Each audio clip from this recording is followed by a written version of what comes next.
Hi friends, എല്ലാവർക്കും one clip P S C YouTube ചാനലിലേക്ക് സ്വാഗതം. അസിസ്റ്റന്റ് സെയിൽസ്മാൻ PYQ ഡിസ്കഷന്റെ 8ാമത്തെ ദിവസത്തെ ക്ലാസ് ആണ് നമ്മുടെ ഇന്നത്തെ. ഇതുവരെയും നിങ്ങൾ തന്ന സ്നേഹത്തിനും സപ്പോർട്ടിനും ഒരുപാട് നന്ദി. ഇന്ന് നമ്മൾ ഡിസ്കസ് ചെയ്യാൻ പോകുന്ന question paper LDC 2024 Kottayam Kozhikode ജില്ലയിൽ നടന്ന ചോദ്യപേപ്പറുകളും അതിൻ്റെ അനുബന്ധ വസ്തുതകളുമാണ്. ക്ലാസ് മൊത്തമായി കാണാനായിട്ട് ശ്രമിക്കുക. അതിനുശേഷം ഇതിൻ്റെ PDF നോട്ട് ലഭിക്കുന്നതിന് വേണ്ടി നമ്മുടെ ടെലഗ്രാം ചാനൽ കൂടി ഒന്ന് ജോയിൻ ചെയ്യുക. അതിൻ്റെ ലിങ്ക് താഴെ ഡിസ്ക്രിപ്ഷൻ ബോക്സിൽ അവൈലബിൾ ആണ്. അപ്പോൾ നമുക്ക് നേരെ ആദ്യത്തെ ചോദ്യത്തിലേക്ക് കടക്കാം. ആദ്യത്തെ ചോദ്യം, കേരള വനിതാ കമ്മീഷനുമായി ബന്ധപ്പെട്ട ശരിയായ പ്രസ്താവന ഏതാണ്? നമുക്ക് പ്രസ്താവനകളൊന്ന് നോക്കാം.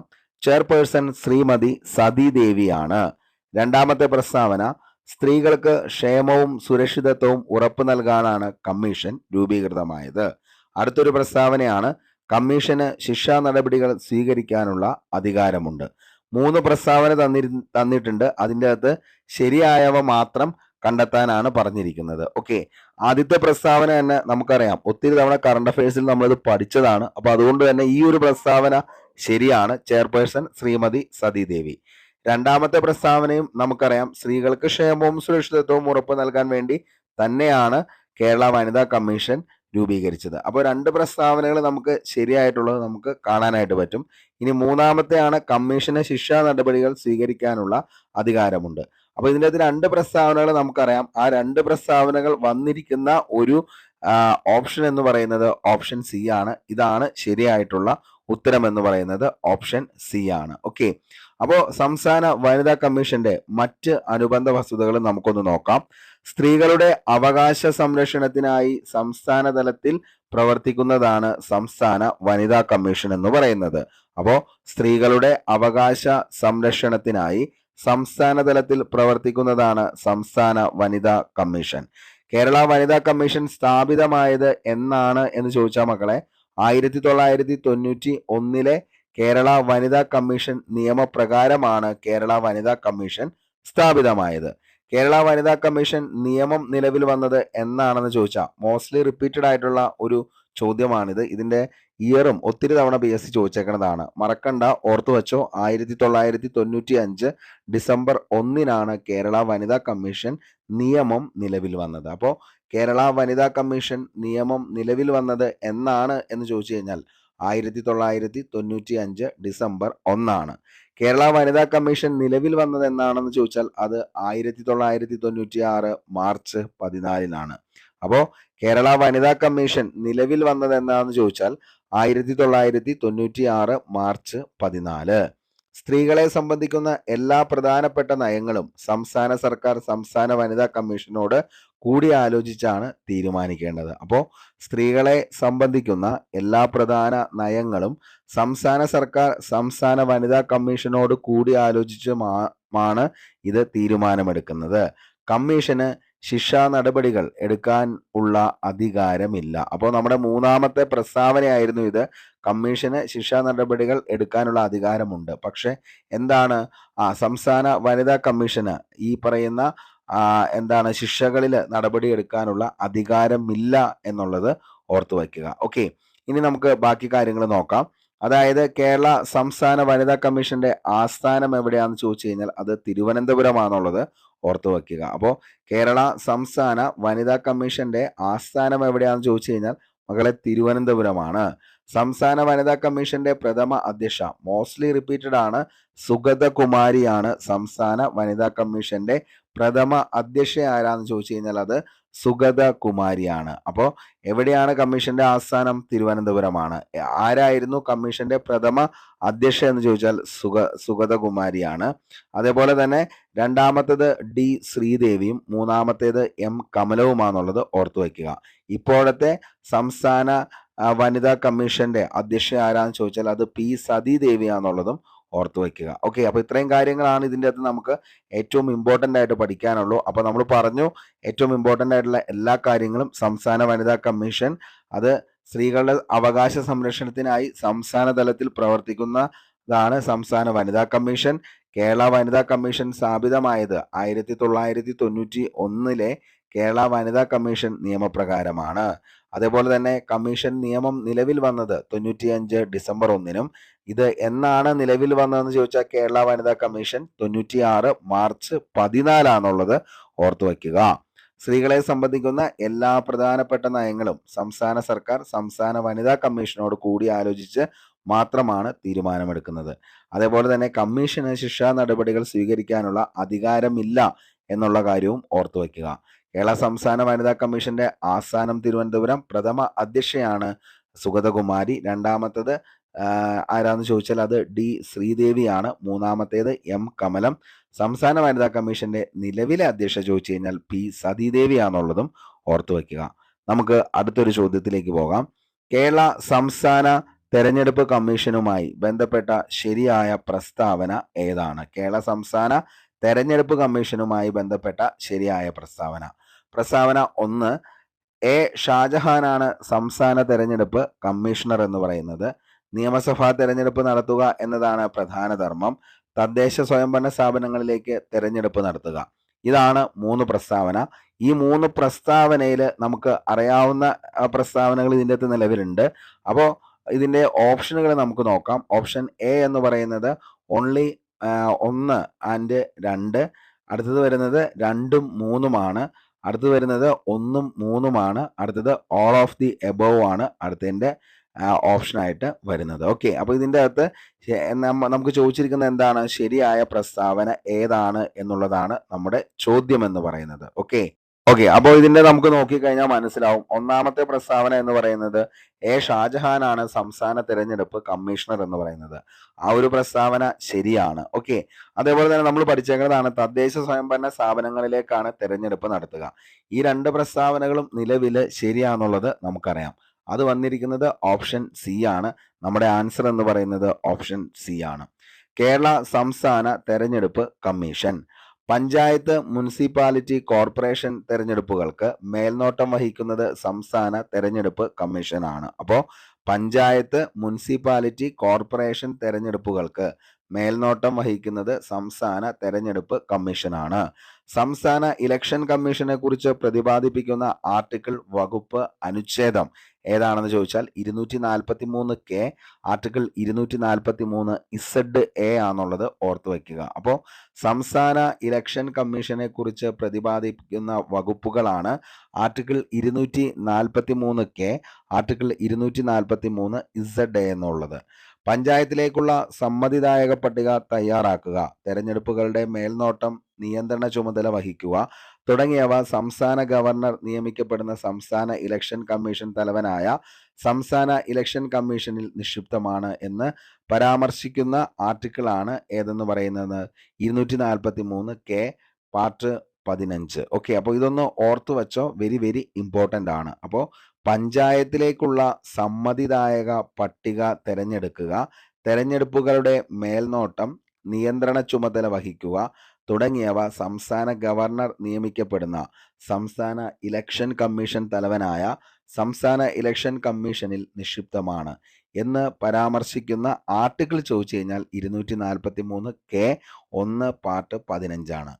തദ്ദേശ സ്വയംഭരണ സ്ഥാപനങ്ങളിലേക്ക് നടക്കുന്ന തെരഞ്ഞെടുപ്പിന്റെ മേൽനോട്ടം, നേതൃത്വം, നിയന്ത്രണം എന്നിവയും വോട്ടർ പട്ടിക തയ്യാറാക്കലുമാണ് സംസ്ഥാന ഇലക്ഷൻ കമ്മീഷന്റെ പ്രധാന ചുമതല എന്ന് പറയുന്നത്. അപ്പോൾ സംസ്ഥാന ഇലക്ഷൻ കമ്മീഷന്റെ പ്രധാന ചുമതല എന്താണെന്ന് ചോദിച്ചാൽ തദ്ദേശ സ്വയംഭരണ സ്ഥാപനങ്ങളിലേക്ക് നടക്കുന്ന തെരഞ്ഞെടുപ്പിന്റെ മേൽനോട്ടം, നേതൃത്വം, നിയന്ത്രണം എന്നിവയും വോട്ടർ പട്ടിക തയ്യാറാക്കലുമാണ് സംസ്ഥാന ഇലക്ഷൻ കമ്മീഷന്റെ പ്രധാന ചുമതല. കേരള സംസ്ഥാന തെരഞ്ഞെടുപ്പ് കമ്മീഷൻ നിലവിൽ വന്നത് 1993 ഡിസംബർ 3-നാണ്. കേരള സംസ്ഥാന തെരഞ്ഞെടുപ്പ് കമ്മീഷൻ നിലവിൽ വന്നത് 1993 ഡിസംബർ 3. അനുച്ഛേദം 243 പ്രകാരമാണ് നിലവിൽ വന്നത്. ഓക്കെ, അടുത്തത് കേരളത്തിലെ ആദ്യ മുഖ്യ തെരഞ്ഞെടുപ്പ് കമ്മീഷണറാണ് MSK രാമസ്വാമി. 1993 to 96 രണ്ടാമത്തെ ആളാണ് MS ജോസഫ് എന്ന് പറയുന്നത്. അപ്പോൾ കേരളത്തിലെ ആദ്യ മുഖ്യ തെരഞ്ഞെടുപ്പ് കമ്മീഷണർ ആരാണെന്ന് ചോദിച്ചാൽ MSK രാമസ്വാമി. 93 to 96 അദ്ദേഹത്തിന്റെ കാലഘട്ടം എന്ന് പറയുന്നത്. രണ്ടാമത്തെ വ്യക്തിയാണ് MS ജോസഫ് എന്ന് പറയുന്നത്. ഓക്കെ, നിലവിലെ കേരള സംസ്ഥാന തെരഞ്ഞെടുപ്പ് കമ്മീഷണറാണ് എ ഷാജഹാൻ. 7ാമത്തെ വ്യക്തിയാണ് എ ഷാജഹാൻ എന്ന് പറയുന്നത്. അപ്പോൾ നിലവിലെ കേരള സംസ്ഥാന തെരഞ്ഞെടുപ്പ് കമ്മീഷണർ ആരാന്ന് ചോദിച്ചു കഴിഞ്ഞാൽ എ ഷാജഹാനാണ് 7ാമത്തെ വ്യക്തി. നിയമസഭ, ലോകസഭ എന്നിവിടങ്ങളിലേക്കുള്ള തെരഞ്ഞെടുപ്പ് നടത്തുന്നത് കേന്ദ്ര തെരഞ്ഞെടുപ്പ് കമ്മീഷനാണ്. അപ്പോൾ നിയമസഭ, ലോകസഭ അതേപോലെ തന്നെ എന്നിവിടങ്ങളിലേക്കുള്ള തെരഞ്ഞെടുപ്പ് അത് ആരാ നടത്തുന്നതെന്ന് ചോദിച്ചാൽ ആരാണ്? കേന്ദ്ര തെരഞ്ഞെടുപ്പ് കമ്മീഷനാണ്. അപ്പോൾ ഇത്രയാണ് ഇതിൻ്റെ അത് നമുക്ക് ഏറ്റവും ഇമ്പോർട്ടൻ്റ് ആയിട്ട് പഠിക്കാനുള്ളൂ. പറഞ്ഞ കാര്യങ്ങൾ വ്യക്തമായി മനസ്സിലായി എന്ന് കരുതുന്നു. നമുക്ക് അടുത്ത ചോദ്യത്തിലേക്ക് പോകാം. മൗലിക കർത്തവ്യങ്ങളുമായി ബന്ധപ്പെട്ട ശരിയായ പ്രസ്താവന ഏതാണ്? അപ്പോൾ മൗലിക കർത്തവ്യങ്ങളുമായി ബന്ധപ്പെട്ട ശരിയായ പ്രസ്താവന ഏതാണെന്നുള്ളതാണ്. വീണ്ടും പ്രസ്താവന രീതിയിലുള്ള ചോദ്യമാണ്. പ്രസ്താവന 1 നമുക്ക് നോക്കാം. മൗലിക കർത്തവ്യങ്ങൾ എന്ന് പറയുന്നത് 11 മൗലിക കർത്തവ്യങ്ങളാണ് ഉള്ളത്. അപ്പോൾ മൗലിക കർത്തവ്യങ്ങൾ എന്ന് പറയുന്നത് 11 എണ്ണമാണ് ഉള്ളത്. അടുത്തത് അനുച്ഛേദം 51A കർത്തവ്യങ്ങൾ ഉൾപ്പെടുന്നത്. ഭരണഘടനയിലെ ഭാഗം 4A കർത്തവ്യങ്ങൾ ഉൾക്കൊള്ളിച്ചിരിക്കുന്നത്. ഇതിൻ്റെ അകത്ത് ശരിയായ പ്രസ്താവന തിരഞ്ഞെടുക്കുക എന്നുള്ളതാണ് നമുക്കുള്ളത്. അപ്പോൾ അതിൻ്റെ അകത്ത് നോക്കുക, ഓപ്ഷൻ എ നോക്കിക്കഴിഞ്ഞാൽ ഓൺലി എന്താണ് 1, 2 and 3 ആണ്. ഓൺലി 1 and 3 ആണ്. Only 1 and 2, all of the above 1, 2, 3 എന്നുള്ളതാണ് അടുത്തൊരു പ്രസ്താവന. അപ്പോൾ 3 പ്രസ്താവനയാണ് നിലവിൽ കൊടുത്തിരിക്കുന്നത്. ഇതിൻ്റെ അകത്ത് ശരിയായിട്ടുള്ളത് മൗലിക കർത്തവ്യങ്ങളുമായി ബന്ധപ്പെട്ട് നമ്മൾ പഠിക്കുമ്പോൾ അതിൻ്റെ അകത്ത് ആദ്യം തന്നെ പഠിക്കുന്നതാണ് 11 മൗലിക കർത്തവ്യങ്ങളാണുള്ളത്. അതേപോലെ തന്നെ മൗലിക കർത്തവ്യങ്ങൾ നമ്മൾ പഠിക്കുമ്പോൾ അതിൻ്റെ അകത്ത് ഒരേ ഒരു ആർട്ടിക്കിൾ അല്ലെങ്കിൽ ഒരേ ഒരു അനുച്ഛേദം അല്ലെങ്കിൽ ഒരേ ഒരു വകുപ്പ് മാത്രമാണ് പഠിക്കാനായിട്ടുള്ളൂ. ആ വകുപ്പ് ഏതാണെന്ന് ചോദിച്ചാൽ അതാണ് 51A എന്നുള്ളത് ഓർത്തു വയ്ക്കുക. ഞാൻ പല പ്രാവശ്യവും പറയാറുണ്ട്, ഉറപ്പായും ചോദിക്കും. കാരണം ഒരേ ഒരു അനുച്ഛേദം അല്ലെങ്കിൽ ആർട്ടിക്കിൾ ഉള്ളത് കൊണ്ടാണ് അങ്ങനെ ചോദിക്കുന്നത്. അപ്പോൾ ഇതെന്താണ്? ശരിയാണ്. 11 മൗലിക കർത്തവ്യങ്ങളാണ്, അതും ശരിയാണ്. ഭരണഘടനയിലെ 4A കർത്തവ്യങ്ങളെക്കുറിച്ച് ഭാഗം 4A നമ്മൾ പറഞ്ഞു. ഭാഗം 4 DPSP directive principles of state policy. ഭാഗം 3 എന്ന് പറയുന്നത് നമ്മുടെ ഫണ്ടമെന്റൽ റൈറ്റ്സിനെ കുറിച്ചാണ്. ഇനി ഭാഗം 2 സിറ്റിസൺഷിപ്പിനെ കുറിച്ച് പറയുന്നത്. അതേപോലെ തന്നെ ഭാഗം 1 യൂണിയൻ ആൻഡ് ഇറ്റ് ടെറിട്ടറീസിനെ കുറിച്ചും പറയുന്നത്. അപ്പോൾ പാർട്ട് 4A ആണ് എന്തിനെക്കുറിച്ച് പറയുന്നത്? മൗലിക കർത്തവ്യങ്ങളെക്കുറിച്ച് പറയുന്നത്. ഈ ഒരു പ്രസ്താവന എന്ന് പറയുന്നത് ശരിയായിട്ടുള്ള പ്രസ്താവനയാണ്. 3ഉം ശരിയാണ്. നമ്മുടെ ആൻസർ എന്ന് പറയുന്നത് ഓൾ ഓഫ് ദി അബവ് ആണ്. 1, 2 and 3 എന്താണ്? നിലവിൽ ശരിയായിട്ടുള്ള പ്രസ്താവനയാണ്. നമുക്ക് ബാക്കിയുള്ള വസ്തുതകൾ ഓടിച്ചൊന്ന് നോക്കാം. കാരണം ഓൾറെഡി നമ്മൾ ഇതിൻ്റെ ക്ലാസ് കഴിഞ്ഞു പോയതാണ്, റിവിഷൻ കഴിഞ്ഞതാണ്. അതേപോലെ തന്നെ ക്വസ്റ്റ്യൻ പേപ്പർ ഡിസ്കഷനും ഇതിൻ്റെ കഴിഞ്ഞതാണ്. എങ്കിലും നിങ്ങൾക്ക് എന്താണ്, പുതിയതായിട്ട് വന്ന ഉദ്യോഗാർത്ഥികൾ ഒത്തിരി പേരുണ്ട്. അവർക്കൊരു യൂസ്ഫുൾ ആവുന്നതിന് വേണ്ടിയിട്ടാണ് നമ്മൾ വീണ്ടും ഇത് പറയുന്നത്. ബാക്കിയുള്ളവർക്ക് ഇതൊരു റിവിഷനായിട്ട് തന്നെ കണ്ട് വീണ്ടും ഇതെന്ത് ചെയ്യുക, മൊത്തമായി പഠിച്ചു പോവുക. ഓക്കെ. ഭരണഘടനയെയും ഭരണഘടനാ സ്ഥാപനങ്ങളെയും ആദരിക്കാനും പ്രകൃതിയെ സംരക്ഷിക്കാനും ഇന്ത്യയുടെ മഹത്തായ സാംസ്കാരിക പാരമ്പര്യം കാത്തു സൂക്ഷിക്കാനും മൗലിക കടമകൾ പൗരന്മാരെ പ്രേരിപ്പിക്കുന്നു. അപ്പോൾ ഭരണഘടനയെയും ഭരണഘടനാ സ്ഥാപനങ്ങളെയും ആദരിക്കാനും പ്രകൃതിയെ സംരക്ഷിക്കാനും ഇന്ത്യയുടെ മഹത്തായ സാംസ്കാരിക പാരമ്പര്യം കാത്തു സൂക്ഷിക്കാനും മൗലിക കടമകൾ പൗരന്മാരെ പ്രേരിപ്പിക്കുന്നു. ഭരണഘടന നിലവിൽ വന്ന സമയത്ത് മൗലിക കടമകൾ, അതായത് മക്കളെ ഫണ്ടമെന്റൽ ഡ്യൂട്ടീസ് എന്നുള്ളതാണ് മൗലിക കടമകൾ. മറ്റത് മൗലിക അവകാശങ്ങൾ. അത് അമേരിക്കയിൽ നിന്നും കടമെടുത്ത ആശയം. ഫണ്ടമെന്റൽ റൈറ്റ് ആണ്, അത് എങ്ങനെയാണ്? മൗലിക അവകാശങ്ങൾ എന്നാണ് നമ്മൾ പറയുന്നത്. ഓക്കെ. ഇത് ഭരണഘടന നിലവിൽ വന്ന സമയത്ത് മൗലിക കടമകൾ ഭരണഘടനയിൽ ഉൾപ്പെട്ടിരുന്നില്ല. മൗലിക കടമകൾ ഭരണഘടനയിൽ ഉൾപ്പെടുത്തിയ ഭരണഘടനാ ഭേദഗതിയാണ് 42ാം ഭേദഗതി 1976. അപ്പോൾ മൗലിക കടമകൾ ഭരണഘടനയിൽ ഉൾപ്പെടുത്തിയ ഭരണഘടനാ ഭേദഗതി ഏതാന്ന് ചോദിച്ചാൽ 42ാം ഭേദഗതി 1976 ആണ്. മൗലിക കടമകൾ പ്രാബല്യത്തിൽ വന്ന വർഷം എന്നാണെന്ന് ചോദിച്ചാൽ 1977 ജനുവരി 3 മൗലിക കടമകൾ പ്രാബല്യത്തിൽ വന്നത്. 77 ജനുവരി 3. ഏത് കമ്മിറ്റിയുടെ നിർദ്ദേശപ്രകാരമാണ് മൗലിക കടമകൾ ഭരണഘടനയിൽ കൂട്ടിച്ചേർത്തതെന്ന് ചോദിച്ചു കഴിഞ്ഞാൽ സ്വരൺ സിംഗ് കമ്മിറ്റിയുടെ നേതൃത്വം പ്രകാരമാണ് എന്ത് ചെയ്തത്? അല്ലെങ്കിൽ നിർദ്ദേശപ്രകാരമാണ്, സ്വരൺ സിംഗ് കമ്മിറ്റിയുടെ നിർദ്ദേശപ്രകാരമാണ് മൗലിക കടമകൾ ഭരണഘടനയിൽ കൂട്ടിച്ചേർത്തത് എന്നുള്ളത് ഓർത്തു വയ്ക്കുക. അപ്പോൾ പ്രാബല്യത്തിൽ വന്ന വർഷം 77 ജനുവരി 3. അതേപോലെ തന്നെ മൗലിക കടമകൾ ഭരണഘടനയിൽ ഉൾപ്പെടുത്തിയ ഭരണഘടനാ ഭേദഗതി എത്രയാണെന്ന് ചോദിച്ചാൽ 42-ാം ഭേദഗതിയാണ് 1976 എന്നുള്ളത് ഓർത്തു വയ്ക്കുക. ഭരണഘടനയുടെ ഏതു ഭാഗത്താണ് മൗലിക കടമകൾ ഉൾപ്പെടുത്തിയിരിക്കുന്നത്? ഭാഗം 4A. ഒത്തിരി തവണ ചോദിച്ച ചോദ്യമാണ്. ഭരണഘടനയുടെ ഏതു ഭാഗത്താണ് മൗലിക കടമകൾ ഉൾപ്പെടുത്തിയിരിക്കുന്നത്? ഭാഗം 4A. മൗലിക കടമകളെക്കുറിച്ച് പ്രതിപാദിക്കുന്ന ഭരണഘടനാ അനുച്ഛേദം 51A. മോസ്റ്റ്ലി റിപ്പീറ്റഡ് ആണ് ഈ ഒരു ചോദ്യം എന്ന് പറയുന്നത്. മൗലിക കടമകളെക്കുറിച്ച് പ്രതിപാദിക്കുന്ന ഭരണഘടനാ അനുച്ഛേദമാണ് 51A. ഏതു രാജ്യത്തെ അനുകരിച്ചാണ് ഇന്ത്യൻ ഭരണഘടന മൗലിക കടമകൾ കൂട്ടിച്ചേർത്തതെന്ന് ചോദിച്ചു കഴിഞ്ഞാൽ റഷ്യ. USSRനെ അനുകരിച്ചാണ് നിലവിലെ ഇന്ത്യൻ ഭരണഘടന മൗലിക കടമകൾ കൂട്ടിച്ചേർത്തത്. മൗലിക കടമകൾ ഇന്ത്യൻ പൗരന്മാർക്ക് മാത്രം ബാധകമായവയാണ്. വിദേശ പൗരന്മാർക്ക് ഇത് ബാധകമല്ല എന്നുള്ളതും ഓർത്തു വയ്ക്കുക. അപ്പോൾ മൗലിക കടമകൾ അതായത് ഫണ്ടമെന്റൽ ഡ്യൂട്ടീസ് എന്ന് പറയുന്നത് ഇന്ത്യൻ പൗരന്മാർക്ക് മാത്രം ബാധകമായവയാണ് എന്നുള്ളത് ഓർത്തു വയ്ക്കുക. മൗലിക കടമകൾ ഭരണഘടനയിൽ ഉൾപ്പെടുത്തിയ സമയത്തെ പ്രധാനമന്ത്രി ഇന്ദിരാഗാന്ധി. ചോദിച്ചേക്കുന്നതാണ് മൗലിക കടമകൾ ഭരണഘടനയിൽ ഉൾപ്പെടുത്തിയ സമയത്തെ ആരായിരുന്നു പ്രധാനമന്ത്രി? ഇന്ദിരാഗാന്ധി. പ്രസിഡന്റ് ഫക്രുദ്ദീൻ അലി അഹമ്മദ്. കേന്ദ്ര നിയമമന്ത്രി HR ഗോഖലെ ആണെന്നുള്ളതും ഓർത്തു വയ്ക്കുക. അപ്പോൾ മൗലിക കടമകൾ ഫണ്ടമെന്റൽ ഡ്യൂട്ടീസ് ഭരണഘടനയിൽ ഉൾപ്പെടുത്തിയ സമയത്തെ പ്രധാനമന്ത്രി ഇന്ദിരാഗാന്ധി, പ്രസിഡന്റ് ഫക്രുദ്ദീൻ അലി അഹമ്മദ്, കേന്ദ്ര നിയമമന്ത്രി HR ഗോഖലെ.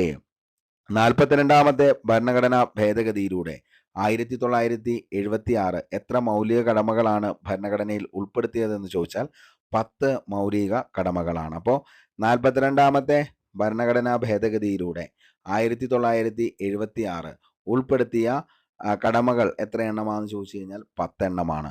എത്ര മൗലിക കടമകളാണ് ഭരണഘടനയിൽ ഇപ്പോഴുള്ളതെന്ന് ചോദിച്ചു കഴിഞ്ഞാൽ അത് 11 മൗലിക കടമകളാണ് ഇപ്പോൾ ഉള്ളത്. ഓക്കെ, അപ്പോൾ ഇപ്പോൾ 11 എണ്ണവും അതേപോലെ തന്നെ കൂട്ടിച്ചേർക്കുന്ന സമയത്ത് 10 എണ്ണമാണെന്നുള്ളതും ഓർത്തു വയ്ക്കുക. 11ാമത് മൗലിക കടമ ഭരണഘടനയിൽ കൂട്ടിച്ചേർത്തത് ഭേദഗതി ഏതാണെന്ന് ചോദിച്ചാൽ 86-ാം ഭേദഗതി 2002 ആണെന്നുള്ളതും ഓർത്തു വയ്ക്കുക. അപ്പോൾ 11ാമത് മൗലിക കടമ ഭരണഘടനയിൽ കൂട്ടിച്ചേർത്ത ഭേദഗതി ഏതാണെന്ന് ചോദിച്ചാൽ 86-ാം ഭേദഗതി 2002. അതായത് 6 വയസ്സ് മുതൽ 14 വയസ്സ് വരെയുള്ള കുട്ടികൾക്ക് വിദ്യാഭ്യാസത്തിനുള്ള സാഹചര്യം ഒരുക്കേണ്ടത് രക്ഷിതാക്കളുടെ മൗലിക കടമയായി കൂട്ടിച്ചേർത്തു. അപ്പോൾ 6 വയസ്സ് മുതൽ 14 വയസ്സ് വരെയുള്ള കുട്ടികൾക്ക് വിദ്യാഭ്യാസത്തിനുള്ള സാഹചര്യം ഒരുക്കേണ്ടത് രക്ഷിതാക്കളുടെ മൗലിക കടമയായി കൂട്ടിച്ചേർത്തു എന്നുള്ളതാണ് ഈ പറയുന്ന 86-ാം ഭേദഗതി 2002 എന്ന് പറയുന്നത്. നിർദ്ദേശക തത്വങ്ങളെ പോലെ തന്നെ മൗലിക കടമകളും കോടതിയിലൂടെ സ്ഥാപിച്ചെടുക്കാൻ കഴിയില്ല. അതായത് നോൺ ജസ്റ്റീഷ്യബിൾ ആണ് എന്തെന്ന് പറയുന്നത് നമ്മുടെ ഈ മൗലിക കടമകൾ എന്ന് പറയുന്നത്. മൗലിക കടമകൾ പോസിറ്റീവ് ആകാം, അതേപോലെ തന്നെ നെഗറ്റീവ് ആകാം, പരിപൂർണമല്ല, നോട്ട് അബ്സല്യൂട്ട് ആണ്, ഭേദഗതി ചെയ്യാവുന്നതുമാണ്. ഓക്കെ, അപ്പോൾ ഇത്രയും കാര്യങ്ങളൊന്നും ഓർത്തു വച്ചോ, വെരി വെരി ഇമ്പോർട്ടൻ്റ് ആണ്. അതേപോലെ തന്നെ ചില മൗലിക കടമകൾ നടപ്പാക്കുന്നതിനുള്ള നിയമ വ്യവസ്ഥകളുടെ നിലനിൽപ്പ് പരിശോധിക്കുന്നതുമായി ബന്ധപ്പെട്ട റിപ്പോർട്ട് 1999 സമർപ്പിച്ച കമ്മിറ്റിയാണ് വർമ്മ കമ്മിറ്റി. മൗലിക കടമകളെ അടുത്തറിയുക. ഓക്കെ, അപ്പോൾ 51A അതായത് ഭരണഘടന അനുസരിക്കുകയും അതിൻ്റെ ആദർശങ്ങളെയും സ്ഥാപനങ്ങളെയും ദേശീയ പതാകയും ദേശീയ ഗാനത്തെയും ആദരിക്കുക. അതായത് മൗലിക കടമകൾ എന്ന് പറയുന്ന ഈ 11 എണ്ണവും ഇംഗ്ലീഷ് ആൽഫബറ്റ് നിലവിൽ സ്മോൾ ലെറ്ററിലാണ് ഇത് സൂചിപ്പിക്കുന്നത്. അപ്പോൾ A മുതൽ നമുക്ക് K വരെയുള്ള ആൽഫബറ്റിലാണ് നിലവിൽ മൗലിക കടമകളെക്കുറിച്ച് ഇന്ത്യൻ കോൺസ്റ്റിറ്റ്യൂഷനിൽ പറയുന്നത്. 51A ആണ് ഇതിൻ്റെ അകത്ത് വരുന്നത്. പക്ഷെ അതിൻ്റെ അകത്ത് ഓരോന്നും ഏതൊക്കെയാണെന്നുള്ളത് PSCയുടെ ചില എക്സാമുകളിലൊക്കെ താഴെ പറയുന്നതിൽ മൗലിക കടമകളുമായി ബന്ധമില്ലാത്തത് തിരഞ്ഞെടുക്കാൻ, ഈ ബന്ധപ്പെട്ടത് മാത്രം തിരഞ്ഞെടുക്കുക എന്നൊക്കെ ചോദിക്കാറുണ്ട്. അപ്പോൾ അങ്ങനെ വരുമ്പോൾ നമുക്ക് ആൻസറിലേക്ക് എത്താൻ പറ്റണം. ഞാനപ്പോൾ ഏതൊക്കെയാണ് ആ 11 മൗലിക കടമകൾ എന്നുള്ളത് ഒന്ന് പറയാം. ഭരണഘടനയെ അനുസരിക്കുകയും അതിൻ്റെ ആദർശങ്ങളെയും സ്ഥാപനങ്ങളെയും ദേശീയ പതാകയും ദേശീയ ഗാനത്തെയും ആദരിക്കുക എന്നുള്ളതാണ് ഒന്നാമത്തെ. അതായത് എയിൽ പറയുന്നത് ഭരണഘടനയെ അനുസരിക്കുകയും അതിൻ്റെ ആദർശങ്ങളെയും സ്ഥാപനങ്ങളെയും ദേശീയ പതാകയും ദേശീയ ഗാനത്തെയും ആദരിക്കുക. ഇന്ത്യൻ സ്വാതന്ത്ര്യ സമരത്തിന് ഉത്തേജനം പകർന്ന ഉന്നത ആദർശങ്ങളെ പിന്തുടരുക. അപ്പോൾ ഇന്ത്യൻ സ്വാതന്ത്ര്യ സമരത്തിന് ഉത്തേജനം പകർന്ന ഉന്നത ആദർശങ്ങളെ പിന്തുടരുക. ഇന്ത്യയുടെ പരമാധികാരവും ഐക്യവും അഖണ്ഡതയും കാത്തുസൂക്ഷിക്കുക. അപ്പോൾ ഇന്ത്യയുടെ പരമാധികാരവും ഐക്യവും അഖണ്ഡതയും കാത്തുസൂക്ഷിക്കുക. രാജ്യരക്ഷാ പ്രവർത്തനത്തിനും രാജ്യസേവനത്തിനും സജ്ജരായിരിക്കുക. അപ്പോൾ രാജ്യത്തിൻ്റെ സുരക്ഷയ്ക്കും അതേപോലെ തന്നെ സേവനത്തിനും വേണ്ടി സജ്ജരായിരിക്കുക. മതം, ഭാഷ, പ്രദേശം, വിഭാഗം എന്നിവയ്ക്ക് അതീതമായി ഇന്ത്യയിലെ ജനങ്ങൾക്കിടയിൽ സാഹോദര്യം വളർത്താൻ ശ്രമിക്കുക. സ്ത്രീകളുടെ മാന്യതയെ ഹനിക്കുന്ന പ്രവൃത്തികൾ ഉപേക്ഷിക്കുക. അപ്പോൾ മതം, ഭാഷ, പ്രദേശം, വിഭാഗം എന്നിവയ്ക്ക് അതീതമായി ഇന്ത്യൻ ജനങ്ങൾക്കിടയിൽ സാഹോദര്യം വളർത്താൻ ശ്രമിക്കുക. സ്ത്രീകളുടെ മാന്യതയെ ഹനിക്കുന്ന പ്രവൃത്തികൾ ഉപേക്ഷിക്കുക. ഇന്ത്യയുടെ മഹത്തായ സാംസ്കാരിക പൈതൃകത്തെ ബഹുമാനിക്കുക. പരിസ്ഥിതി സംരക്ഷിക്കുകയും മെച്ചപ്പെടുത്തുകയും ചെയ്യുക. ജീവികളോട് അനുകമ്പ പുലർത്തുക. ശാസ്ത്രീയമായ വീക്ഷണവും മാനവികതയും അന്വേഷണാത്മകതയും വികസിപ്പിക്കുക. പൊതുസ്വത്ത് സംരക്ഷിക്കുക. അക്രമം ഉപേക്ഷിക്കുക. എല്ലാ മണ്ഡലങ്ങളിലും മികവ് കാട്ടി രാഷ്ട്രത്തെ ഔന്നത്യത്തിൻ്റെ പാതയിൽ മുന്നേറാൻ സഹായിക്കുക. ഓരോ രക്ഷിതാവും 6 വയസ്സിനും 14 വയസ്സിനും ഇടയിലുള്ള തങ്ങളുടെ കുട്ടികൾക്ക് വിദ്യാഭ്യാസത്തിനുള്ള സാഹചര്യം ഒരുക്കണം. ഇത്രയും ആണ് നിലവിൽ നമ്മുടെ ഇന്ത്യൻ കോൺസ്റ്റിറ്റ്യൂഷനിൽ മൗലിക കടമകളായിട്ടുള്ള 11 മൗലിക കടമകൾ എന്ന് പറയുന്നത്. മക്കളെ, ഞാൻ പറഞ്ഞു ഇംഗ്ലീഷ് ആൽഫബറ്റിൽ സ്മോൾ ലെറ്റർ എ മുതൽ കെ വരെയുള്ള ആൽഫബറ്റിലാണ് നിലവിൽ മൗലിക കടമകളെക്കുറിച്ച് പറയുന്നത്. മൗലിക കടമകൾ എന്ന് പറയുന്ന ആശയം ഇന്ത്യ കടമെടുത്തത് ഏത് രാജ്യത്ത് നിന്നാണെന്ന് ചോദിച്ചു കഴിഞ്ഞാൽ USSRൽ നിന്നാണ് നിലവിൽ ഈ ഒരു ആശയം ഇന്ത്യൻ കോൺസ്റ്റിറ്റ്യൂഷൻ കടമെടുത്തത്. നിലവിൽ വന്നപ്പോൾ 10 എണ്ണവും ഇന്ന് നിലവിൽ എത്ര എണ്ണമാണെന്ന് ചോദിച്ചു കഴിഞ്ഞാൽ എത്ര എണ്ണമാണ്? 11 എണ്ണമാണ് നിലവിലുള്ളത്. അതേപോലെ തന്നെ ഇത് ഏത് ഭാഗത്താണ് പറയുന്നത്? ഭാഗം 4A. അനുച്ഛേദം ചോദിച്ചു കഴിഞ്ഞാൽ 51A എന്ത് ചെയ്യുക? ഓർത്തു വയ്ക്കുക. ആ സമയത്ത് പ്രധാനമന്ത്രി ഇന്ദിരാഗാന്ധി, പ്രസിഡന്റ് ഫക്രുദ്ദീൻ അലി അഹമ്മദ്, കേന്ദ്ര നിയമമന്ത്രി HR ഗോഖലെ. ഓക്കെ, അപ്പോൾ ഇത്രയാണ് ഇതിൻ്റെ അകത്ത് പറയാനുള്ളൂ. നമുക്ക് അടുത്തൊരു ചോദ്യത്തിലേക്ക് പോകാം. കോവിഡിനെതിരായി mRNA വാക്സിൻ വികസിപ്പിച്ചതിന് 2023 വൈദ്യശാസ്ത്ര നൊബേൽ സമ്മാനം നേടിയ വ്യക്തി ആരെല്ലാമാണ് എന്നുള്ളതാണ് ഇതിൻ്റെ അകത്തെ ചോദ്യം എന്ന് പറയുന്നത്. അപ്പോൾ നിലവിൽ നമുക്ക് നോക്കിക്കഴിഞ്ഞാൽ മനസ്സിലാവും. Santo Pääbo, Katalin കാരിക്കോ, Pierre അഗസ്റ്റിനി, John Fosse. Katalin കാരിക്കോ ആണ് കോവിഡിനെതിരായി mRNA വാക്സിൻ.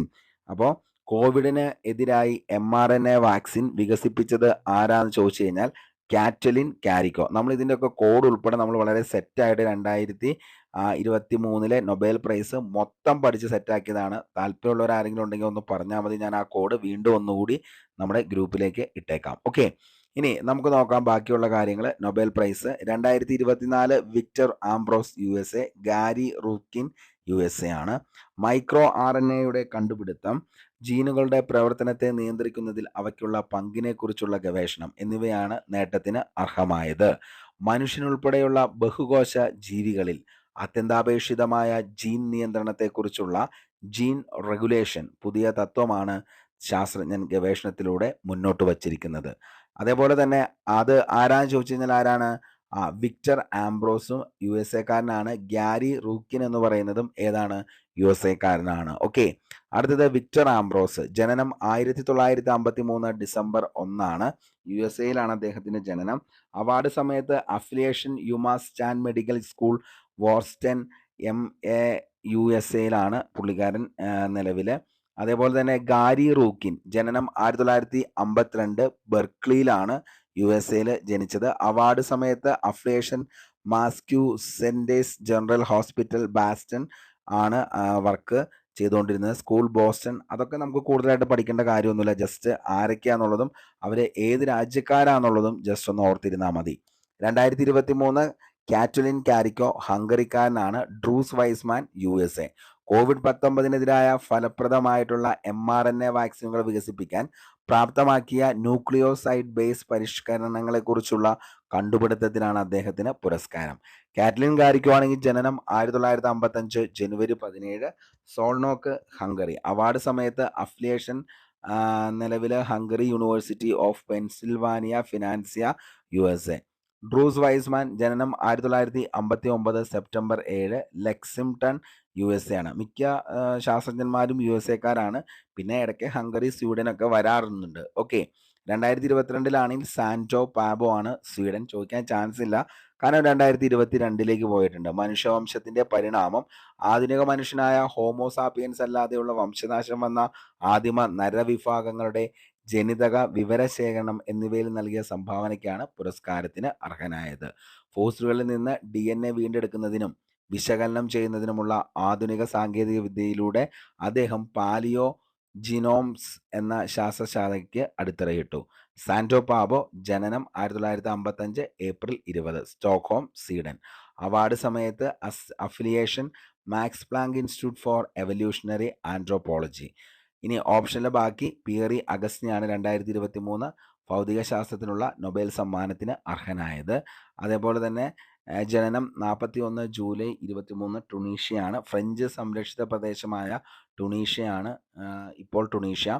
അവാർഡ് സമയത്ത് affiliation Ohio state university Columbus ആണ്, USA.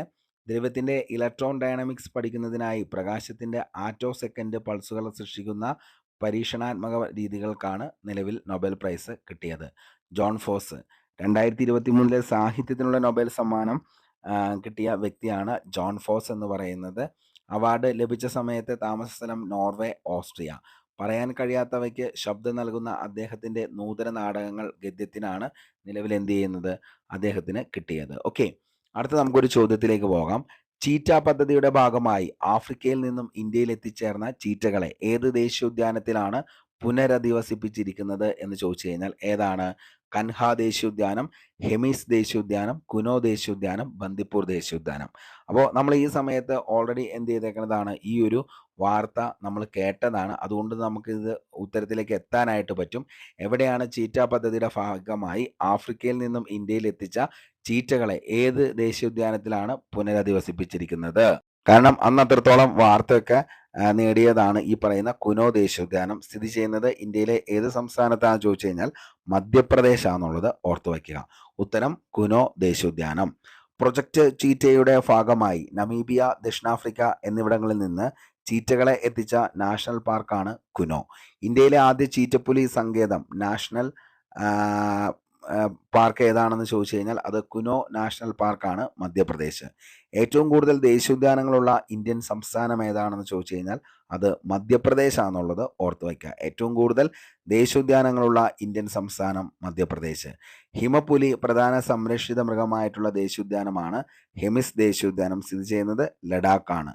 ഇന്ത്യയിലെ ഏറ്റവും വലിയ ദേശീയോദ്യാനം ഏതാണെന്ന് ചോദിച്ചു കഴിഞ്ഞാൽ ഹെമിസ് ദേശീയോദ്യാനമാണ്. അപ്പോൾ ഇന്ത്യയിലെ ഏറ്റവും വലിയ ദേശീയ ഉദ്യാനം ഏതാണ് എന്ന് ചോദിച്ചു കഴിഞ്ഞാൽ മക്കളെ ഏതാണ്? ഹെമിസ് ദേശീയോദ്യാനമാണ്. ബന്ദിപ്പൂർ ദേശീയോദ്യാനം സ്ഥിതി ചെയ്യുന്നത് കർണാടകയിലാണ്. ബന്ദിപ്പൂർ, കർണാടക. ഇന്ത്യയിൽ ആദ്യമായി ഔദ്യോഗിക ചിഹ്നം ലഭിച്ച കടുവ സംരക്ഷണ കേന്ദ്രം ഏതാണെന്ന് ചോദിച്ചാൽ അത് കൻഹ, മധ്യപ്രദേശാണ് എന്നുള്ളതും ഓർത്തു വയ്ക്കുക. ബൂർഷിംഗ് ദ ബാർഷിംഗ് എന്നതാണ് ഭാഗ്യചിഹ്നം എന്ന് പറയുന്നത്. ഓക്കെ, അപ്പോൾ അത്രയും കാര്യങ്ങളാണ് നമുക്ക് ഇന്നത്തെ ക്ലാസ്സിൽ പഠിക്കാനുള്ളത്. അപ്പോൾ ഞാൻ ഇപ്പോൾ പറഞ്ഞത് ഒന്നുകൂടി പറയാം. ചീറ്റ പദ്ധതിയുടെ ഭാഗമായിട്ട് ആഫ്രിക്കയിൽ നിന്നും ഇന്ത്യയിൽ എത്തിച്ച ചീറ്റകളെ ഏത് ദേശീയോദ്യാനത്തിലാണ്? കുനോ ദേശീയോദ്യാനമാണെന്നുള്ളത് ഓർത്തു വയ്ക്കുക. എവിടെയാണെന്ന് ചോദിച്ചു കഴിഞ്ഞാൽ അത് മധ്യപ്രദേശിലാണെന്നുള്ളതും ഓർത്തു വയ്ക്കുക.